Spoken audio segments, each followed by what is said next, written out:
हे Nuwara एलियाच्या hotel grand turf या हॉटेलच्या खिडकीतून दिसणारं सुंदर दृश्य आहे.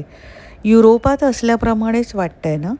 ह्याचं कारण म्हणजे हा थंड हवामानाचा प्रदेश आहे आणि ब्रिटिशांनी वसवलेला आहे, जसं आपल्याकडे Darjeeling.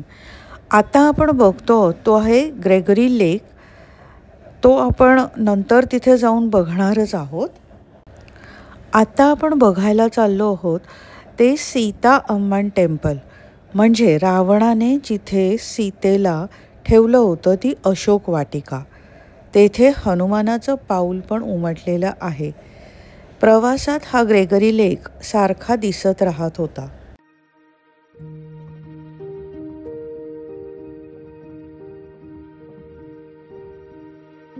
The whole building with the chimneys.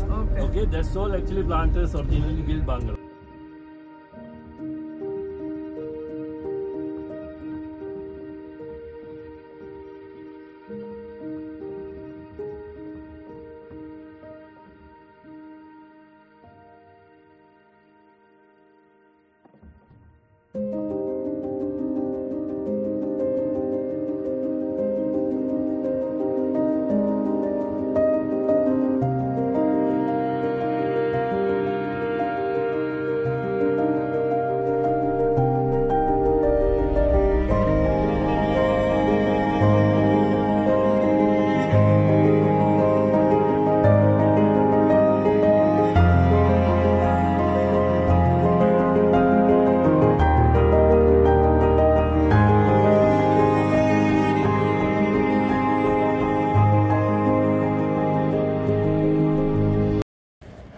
हे आहे सीता अम्मन टेम्पल.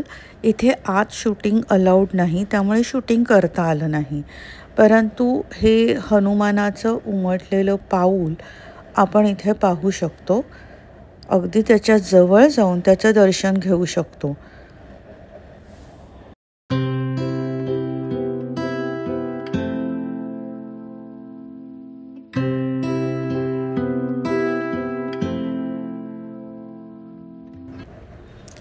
सीता अम्मन टेम्पल बघून झाल्यावर आम्ही ग्रेगरी लेकला परत आलो. मगाशी मी म्हटल्याप्रमाणे इथे उतरून आम्हाला इथे भरपूर वेळ घालवता येणार होता. शिवाय तलावात बोट राईडही करू शकत होतो.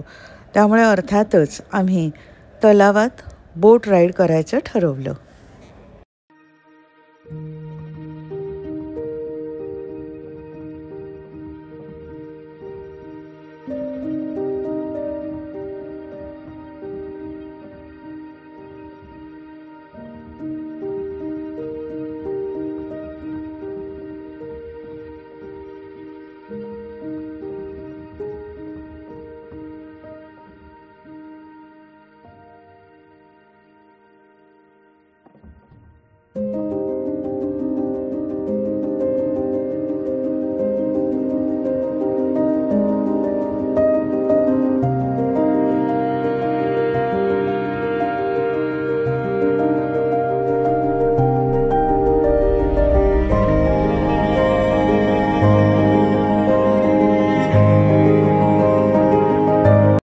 इथे मस्त थंडगार वारा झुळझुळ झुळझुळ वाहत होता.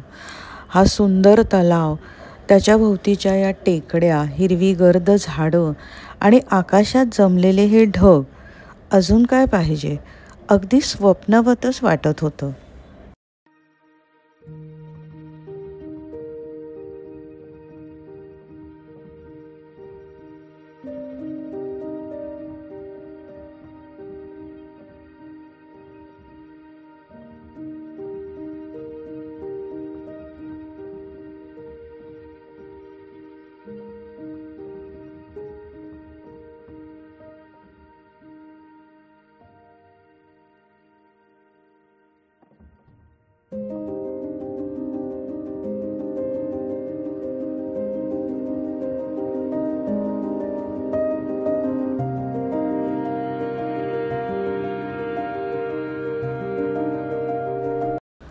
साधारण अर्धा तासाची ही बोट राईड होती. माणशी 600 रुपये त्यांनी घेतले. खूप मज्जा आली. तुम्हीही नक्की हे ट्राय करा. हे करून झाल्यावर आम्ही बेंटोटाच्या मार्गाला लागलो. नुवारा एलिया ते बेंटोटा. वाटेतली ही सुंदर दृश्य आहेत. सगळीकडे हिरवंगार, छान हवा, ताज्या भाज्या बघायला अतिशय मजा येत होती. तसंच नुवारा एलिया हे थंड हवेचं ठिकाण असल्यामुळे इथे चहा पिकतो. चहाचे मळे आहेत आणि सुप्रसिद्ध सिलोन टी इथे मिळतो. हे नुवारा एलियाचं पोस्ट ऑफिस होतं. किती देखणी इमारत. तर वाटेत आम्ही चहाचे मळे पण बघणार होतो, चहा टेस्टिंग करणार होतो.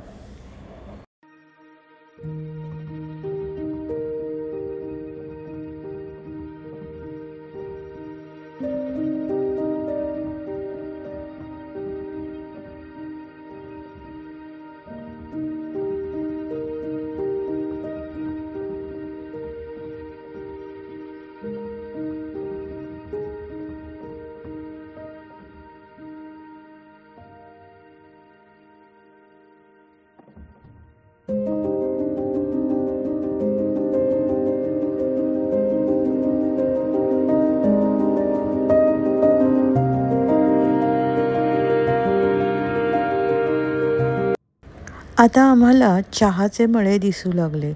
हिरवेगार चहाचे मळे आणि डोंगरावर जमा झालेले ढग. दार्जिलिंग आठवलं ना परत.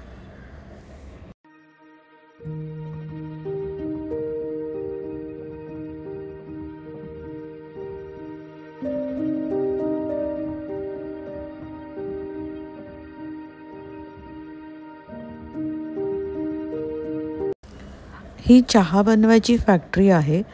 तसंच इथे विविध प्रकारचे चहा मिळतात आणि त्यांची चव घेण्याची सुद्धा सोय आहे. त्यानंतर आवडीप्रमाणे तुम्ही चहा खरेदी करू शकता. या मुलीने आम्हाला त्याबद्दल माहिती दिली. तिची साडी बघताय. ही साडी नेसण्याची सिलोनी पद्धत आहे किंवा श्रीलंकन पद्धत आहे. तसंच ही बाटिकची साडी आहे. इथे बाटिकही खूप फेमस आहे आणि खूप बारीक काम केलेलं बाटिक मिळते. चहा बनवण्याची सर्व प्रोसेस इथे आम्हाला दिसत होती.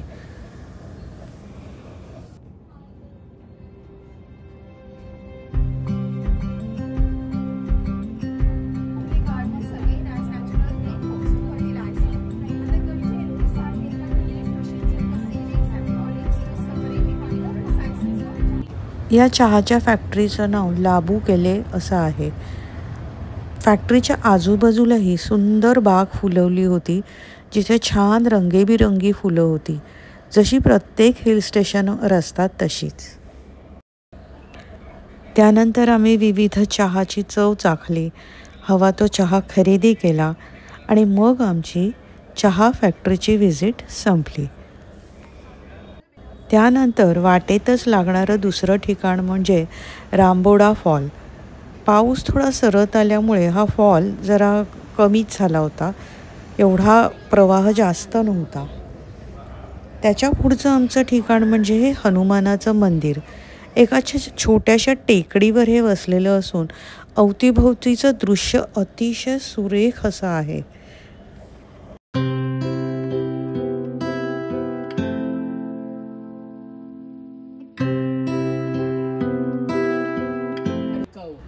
त्यानंतर अर्थातच स्पाइस गार्डन. किधर मकान सेंसिटिव 3 मकान है, दूसरा नहीं है सेंसिटिव. क्या मकान? हाँ अंडर आर्म्स ओके. या अंडर आर्म्स ओके. बोलो दूसरा. हाँ नीचे ओके. श्रीलंकेची अजून एक सुप्रसिद्ध गोष्ट म्हणजे हे लाकडी मुखवटे. छोट्या मोठ्या आकारातले खूपच सुंदर रीतीने रंगवलेले हे मुखवटे आहेत. शिवाय इथलं लाकडातलं कोरीव कामही फेमस आहे. व्हिडिओ शेवटपर्यंत पाहिल्याबद्दल धन्यवाद.